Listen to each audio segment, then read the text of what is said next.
phát xin dấu biên một mây nắng đơn màu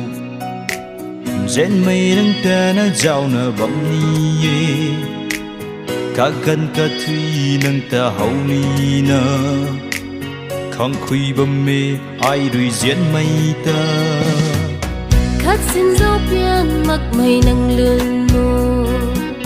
trên mây nắng ta na giàu na bấm ni cả gần cả thủy nắng ta hậu ni na không khuy bấm mê ai đuổi trên mây ta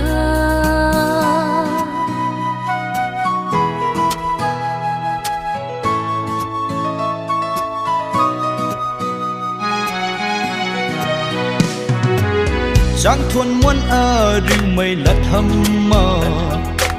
dệt mây này bấm mẹ lấy cơ khâu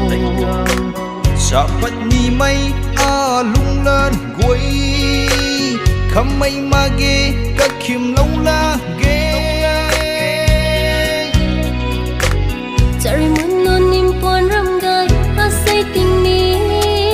ipan pat lâu riêu trên mây bầm khâu rơi cari muốn non nim pon ram gai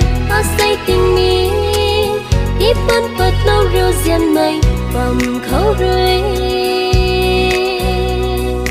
phát lâu là ghê tung duyên mây quỳ nắng ta phát lâu là ghê tung duyên mây quỳ nắng ta hiện lâu cần thế đúng không duyên mây duyệt pi đuôi hiện lâu cần thế đúng không duyên mây duyệt pi đuôi cắt xin dấu biên một mây nắng đơn màu rèn mây nắng ta na giàu na bấm ni cả cần cả thủy nâng ta hậu ni na không khuy bấm mê ai đuổi diễn mây ta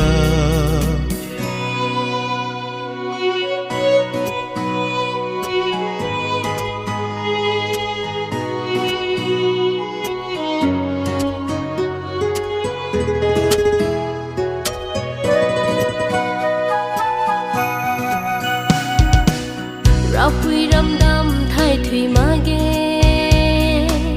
hãy cùng xin ni muốn cùng tình thân khát nợ thâu sau đàn bấm khô ninh mây khát sky mặc na gian na bấm khô ninh mây khát sky mặc na gian na bấm khô các băng xin đi bạc ma định tân bầm khô in tân cùng tân mây ấy râm diễn khát xin dấu biên mặc mây nắng luôn mù trên mây nắng ta nát sao na bấm ni cả gần cả thủy nắng ta hậu ni na không khuy bấm mê ai rồi trên mây ta cắt xin dấu biên mặc mây nắng đơn màu rèn mây nắng ta na giàu na bấm ni cả cần cả thủy nắng ta hậu ni na không khuy bấm mê ai đuổi diễn mây ta không khuy bấm mê ai đuổi diễn mây ta